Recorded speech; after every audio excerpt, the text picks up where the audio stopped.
Bom dia, meus queridos. Então, para mais uma aulinha, hoje vamos continuar falando de movimento circular. Hoje a gente vai falar de uma coisa importante no movimento circular, né? Na outra, bem na verdade, a gente quase não entrou ainda no movimento circular, mas na próxima aula a gente vai entrar.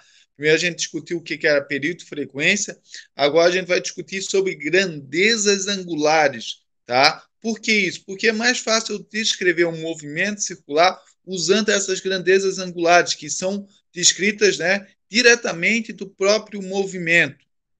Então, é isso aí que a gente vai discutir hoje, tá?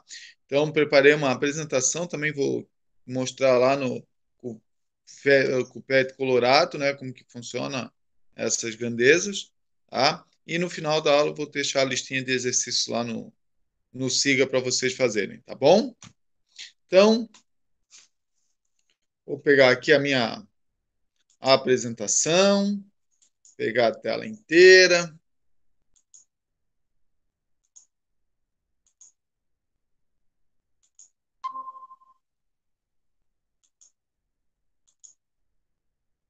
Então, vamos lá. Grandezas angulares. Por que é tão importante elas, né? Eu vou ler aqui o textinho que eu preparei para vocês para depois a gente falar sobre ela. Ó, as grandezas até agora utilizadas de deslocamento, espaço, era o S, que era a posição, né? A gente também botava o H, que era a altura, o X e o Y, que era a distância. Então, era tudo grandezas, né? Para de distância, né? E de velocidades, a gente usava o V e de aceleração A.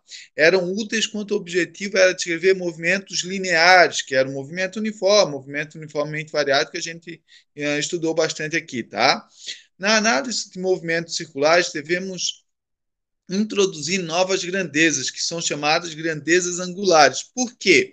Porque a gente pode descrever, tá, um movimento aqui sobre esse círculo, né, que seria esse sair de P1 até P2, que ia percorrer um certo arco, que é uma parte do círculo aqui, que a gente chamou de ΔS, a partir do ângulo que ele percorreu, tá? Porque sempre que ele percorrer esse delta θ aqui, que é esse ângulo, tá? Vai corresponder a esse mesmo arco aqui, tá? E então esse movimento é muito melhor descrito usando essas grandezas angulares, tá? É esse Δθ aqui, na verdade, a gente chama de deslocamento angular, tá? Então é o mesmo deslocamento que a gente tem, agora é um deslocamento angular. A gente vai ver que a gente vai ter a velocidade angular, vai ter a posição angular, então e essas grandezas angulares vão descrever de uma maneira mais simples e melhor o nosso movimento circular, tá? Então, por isso que a gente vai aprender a usar essas grandezas angulares para aí sim começar ao nosso estudo de movimento circular. Então, a gente aprendeu tudo sobre movimento circular para depois começar e entrar firme no movimento circular, ok? Então, vamos discutir essas grandezas angulares.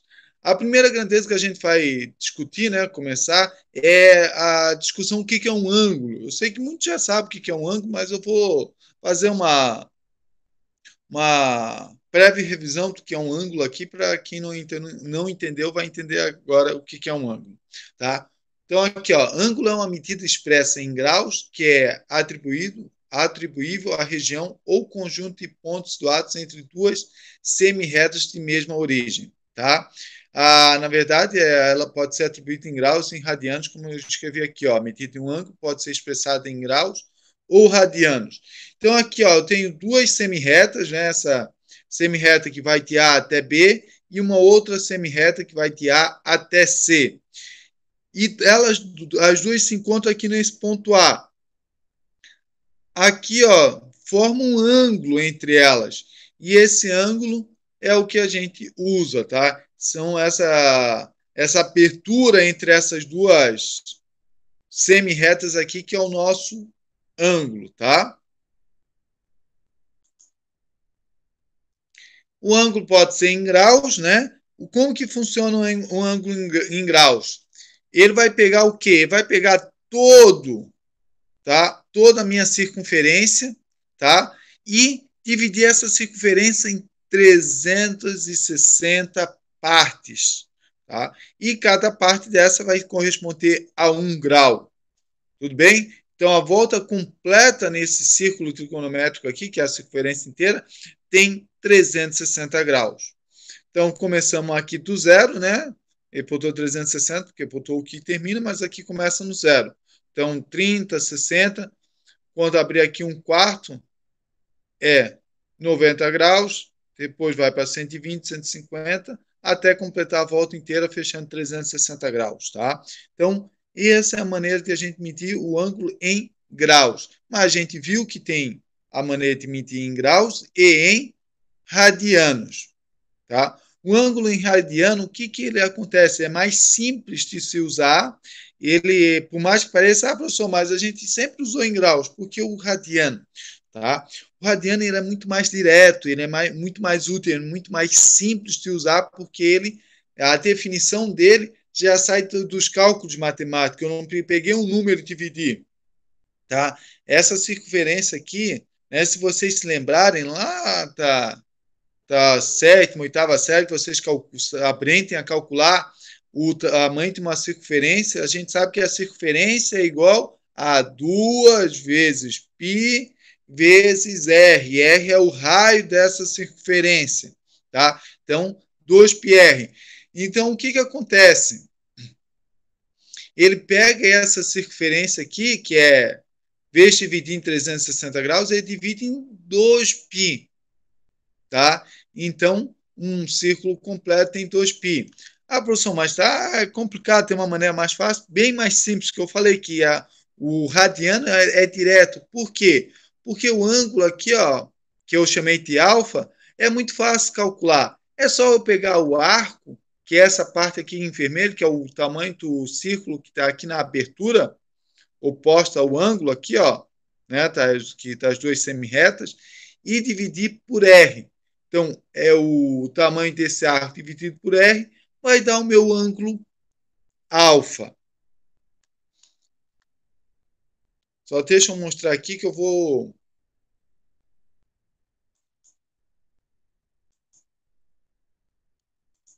mostrar para vocês lá no PET Colorado. Deixa eu abrir aqui o PET Colorado, que eu não deixei aberto. É bom que vocês já acompanhem aí como se abre, aí vão poder brincar lá no PET Colorado. Só digitar ali, procurar o link. Não esquece que PET Colorado é com PH. Eu vou vir, em vez de em física, eu vou vir em matemática, porque essa parte mesmo dos ângulos é matemático, tá, pessoal? Então, aqui, ó, o tour trigonométrico. Só para mostrar a relação ali, tá, entre os ângulos. Quando apto, tomar uma água. Eu já mostrei para vocês essa relação quando a gente trabalhou lá com a parte de lançamento oblíquo, que a gente precisa do ângulo, tá? Mas aqui, ó, só para vocês entenderem, aqui está em graus, se vocês observarem, está aqui marcado em graus. Se eu girar, vai aparecer o ângulo. Então, aqui, ó, aqui é o zero. Se eu abrir aqui, ó, aparece o ângulo. Esse ângulo aqui, ó, que está marcado aqui, ó, corresponde a 52,5 graus. Se eu fechar, se eu abrir toda a circunferência e voltar certinho aqui na origem, vai fechar quanto? 360 graus, tá? Então, vou zerar, só para mostrar para vocês. E vou trocar em radianos, ó, a mesma coisa, ó. Se eu abrir aqui, ó, vai ter um certo radianos, é 0,925 radianos. Se eu fechar aqui, ó, é 1,58 radianos. Se eu fechar aqui, ó, opa, aqui, ó, 3,14. Vocês conhecem esse número aí? Né? 3,14 é o π, por isso que é 2π radianos, tá? Então, se vocês observarem, aqui tem um π, a metade da minha circunferência. Se eu continuar aqui, ó, eu vou ter os 2π radianos. Perfeito? Então, tem um ângulo em graus e em radianos, tá? Tem alguns que a gente chama de alguns ângulos especiais, tá? Então, aqui pode ver que ele já está o ângulo diretamente no valor do π aqui, ó, π sobre 6, π sobre 4, esse π sobre 4 é 45 graus, tá, pessoal? Então, se eu pedir aqui, ó, para trocar, ó, vai estar 45 graus, tá? Então, se eu botar aqui, a gente sabe que é 90 graus, que vai ser π sobre 2, tá? Tudo bem? Então, existe uma relação entre esses ângulos, e essa é a relação que a gente vai ver agora.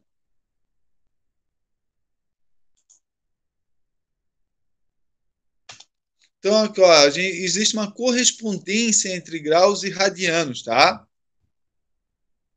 Então, aqui, ó, começa no zero, ambos começam no zero. Então, cada ângulo aqui, ó, tem o seu ângulo correspondente. A professora vai ter que decorar tudo isso aí? Claro que não, a gente vai ter uma equaçãozinha que a gente vai aprender a calcular, né, da maneira que a gente quiser, qual o ângulo que a gente quer calcular, tá? Esses aqui a gente chama que são os ângulos principais, tá? Só para ilustrar para vocês, para mostrar que realmente cada ângulo tem, em graus tem seu correspondente em radianos e vice-versa, ok? Então vamos calcular isso aí, vamos aprender como que a gente faz, tá? Então a gente viu que uma roda completa, um giro completo tem 360 graus, que corresponde a 2π rad, certo? A 2π radianos. Então o que a gente tem que fazer? Apenas uma regrinha de 3. Então 360 graus tá para 2π radianos, né? Igual a um certo ângulo está para x. Aqui eu peguei um exemplo de 110 graus, um ângulo qualquer. 110 graus está para x. Multiplico cruzado, então 110 graus vezes 2π, está aqui ó, a multiplicação, e 360 vezes x. Então, multipliquei aqui 110 vezes 2π, vai dar 220π. Agora, x é igual a 220π, dividido 360 multiplicado aqui, ó, ele passa dividindo, vai ficar 220π dividido por 360. E daí ali eu só faço uma simplificação, tá? Nesse caso aqui, dividir por 20, por isso ficou 11π sobre 18, né? É muito normal, é bem normal que a gente use fração para mostrar esses ângulos, porque ele fica muito mais bem escrito com fração. Porque daí eu não tenho nenhuma perda ou nenhum arredondamento desse valor, tá? Então, por isso que às vezes a gente vai usar fração, tá? Mas vocês viram que é bem fácil converter de um ângulo para o outro ângulo. Agora vamos entrar num tal de ângulo de fase. Agora sim, a gente vai começar a estudar umas grandezas físicas. Esse ângulo de fase é uma grandeza física. Então, aqui, ó, para o movimento circular é mais conveniente indicar a posição por um ângulo, denominado fase, né? Ou ângulo de fase. Às vezes vocês vão escutar só fase, tá? Que é análogo ao espaço para o movimento retilíneo. Então, antes a gente tinha a palavra posição ou espaço, né, para o movimento retilíneo. Agora a gente vai ter a palavra ângulo de fase ou fase para a, o meu movimento circular. Então, aqui eu tenho uma origem, né, que é o meu referencial. Não esqueça que tudo é a partir de um referencial. Então, eu tenho meu referencial aqui, ó, que é a origem, está escrito aqui, ó, e estou aqui nessa posição, correspondendo a uma posição P de T aqui, né, uma posição em relação a um tempo qualquer. Tenho aqui essa posição. Essa posição vai ser bem descrita, né, por esse ângulo aqui, φ. Vocês vão ver que a gente usa muito a letra grega para mostrar esses ângulos, tá? Mas não se preocupa, tá? A maioria vai ser letras simples, né? Esse aqui é o φ, que é um pouquinho mais incomum, mas antes vai ser o alfa, o teta, são ângulos, vai ser a maioria são letras gregas. Então, eu posso descrever essa posição T por esse ângulo de fase aqui, tá? Então, eu consigo descrever muito bem essa posição pelo meu ângulo e pelo meu raio. O raio a gente vai ver por que é importante mais para frente, mas esse meu movimento, né, ele vai ser sempre no movimento circular, né, que tem um certo raio R, então esse ponto é bem descrito com esse meu ângulo aqui, ó, que a gente chama de ângulo de fase ou fase. E se eu já tenho um ângulo de fase, eu preciso ter um deslocamento angular, que é o correspondente ao deslocamento. Tá? Então, assim dizemos que o deslocamento angular da partícula é o ângulo central delta θ oposto ao arco AB. Então, minha partícula veio de A até B. Ela percorreu essa distância delta S, que seria lá do meu movimento retilíneo. Esse tanto que ele percorreu é muito bem descrito a partir de quem?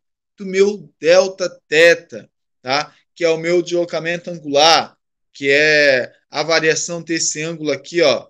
Então, é o quanto esse ângulo tem aqui, ó, tá? Que é o quanto saiu daqui para chegar até aqui. Então, esse deslocamento aqui, ó, angular, a gente se chama de deslocamento angular, tá? Que corresponde ao deslocamento do meu movimento retilíneo. E se eu tenho um deslocamento, e sobre um tempo eu vou ter a nossa famosa velocidade, né? Aqui a gente vai chamar de velocidade angular média ou também velocidade angular. Por quê? Porque se a maioria desses movimentos circulares, a gente vai trabalhar com movimento circular constante. Então, se o movimento movimento circular uniforme. Se o movimento circular é uniforme, quer dizer que a velocidade dele é uniforme. Então, a velocidade angular média é a mesma velocidade angular instantânea. Tá? Por quê? Porque a velocidade não muda. Tá? Então, por isso que a gente pode descrever, né, essa velocidade apenas como ômega. Tá? Então, aqui é mais uma letrinha grega, aqui é ômega, quer dizer que é a velocidade angular. Tá? Então, ó, a velocidade angular média, ômega m, né, que o m de média, assim como a velocidade linear, é a relação entre a variação de espaço angular em determinado tempo. Então, eu vou pegar o meu deslocamento angular e dividir por quanto tempo eu demorei para calcular esse deslocamento angular. Tá? É bem legal para a gente poder calcular, nesse caso aqui, a velocidade do ponteiro de um relógio. Né? Então, o que acontece? Né? O ponteiro do segundo demora quanto tempo para dar a volta? Demora 1 minuto, que corresponde a 60 segundos. Qual foi o deslocamento angular numa volta? Foi um deslocamento de 2π. Então, aqui, ó, a velocidade angular desse ponteiro de relógio seria quanto? 2π radianos dividido por 60. Então, seria π radianos dividido por 30. O que? Segundos. Então, a velocidade aqui seria π sobre 30 radianos por segundo. Tá? Só para vocês entenderem, né, que a unidade aqui de velocidade, né, angular seria radianos por segundo. Tá? Então, só eu fiz um exemplo bem rapidinho aí para vocês entenderem que está lá na lista de exercícios, então já é bom vocês se ligar nisso para resolver lá a lista de exercícios de vocês, que tem uma questão bem parecida com essa. E a gente vai ter que fazer a relação entre a velocidade escalar V e a velocidade angular ômega. Essa relação é bem simples, tá? A velocidade, né, escalar, que é a velocidade lá, retilínea, vai ser igual a quem? A velocidade angular vezes o raio desse movimento.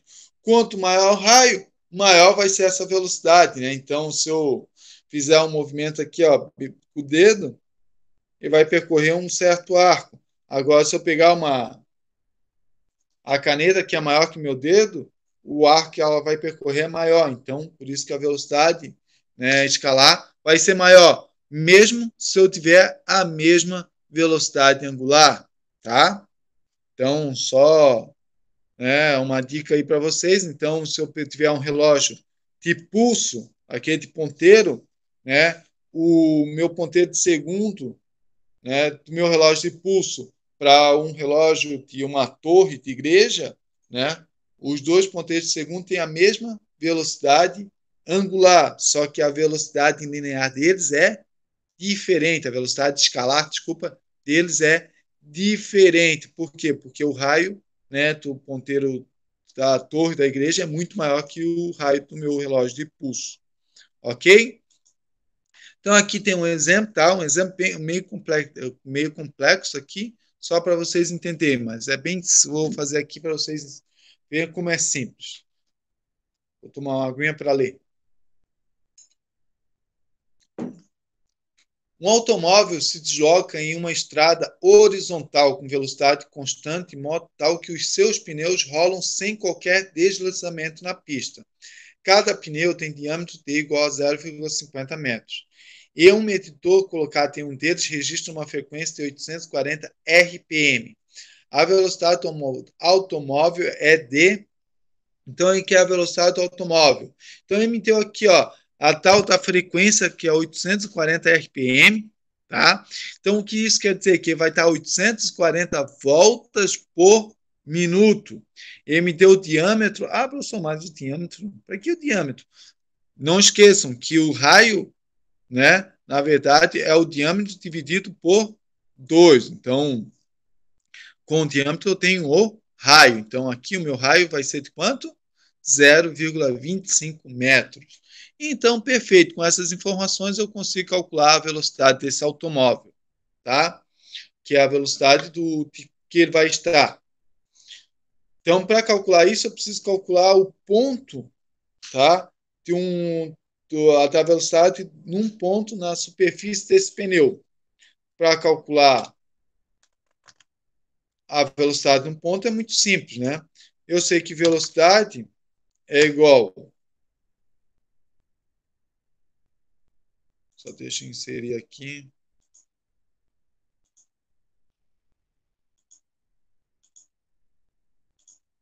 A delta S dividido por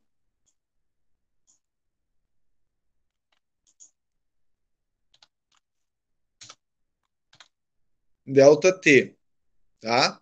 Então, tem que calcular o meu delta S e meu delta T. Mas também posso calcular, né, o ômega, que o ômega em relação ao V, né? Acho que dessa maneira de calcular o ômega é mais complexo. Vamos usar essa aqui, tá? O delta S, tá? Por isso que é importante que a gente entenda bem como que funciona, tá? O meu delta S vai ser o quê?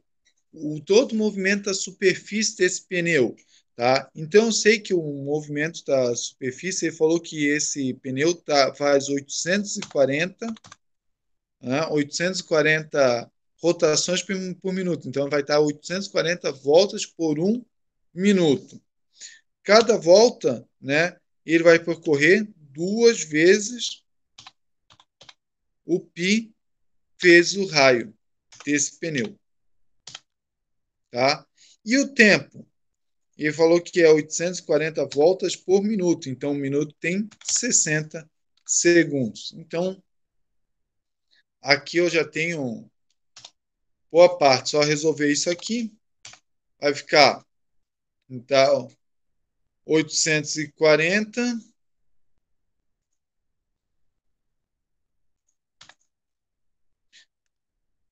vou fazer aqui direto, 840 vezes 2, vezes 0, vou botar aqui, ó, aqui vai ser 0,25, que é a metade do meu da rotação do meu pneu. Então vai ficar 0,25, 0,5, aqui vai ficar 420 vezes π dividido por 60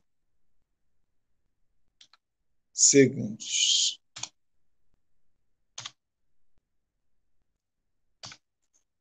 Então, 420, corta os zeros, 42 dividido por 6, tá? 7 vezes π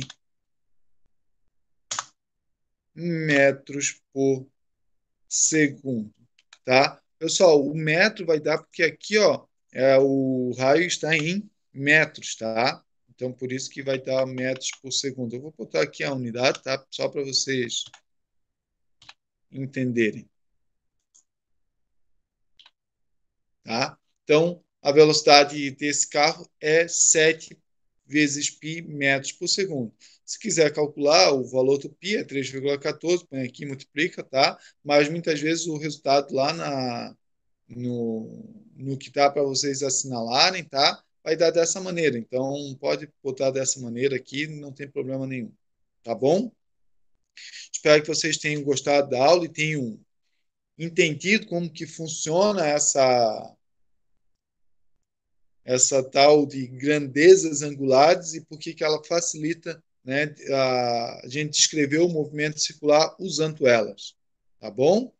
Então, um abraço, depois façam as listas de exercícios e me enviem como sempre, tá?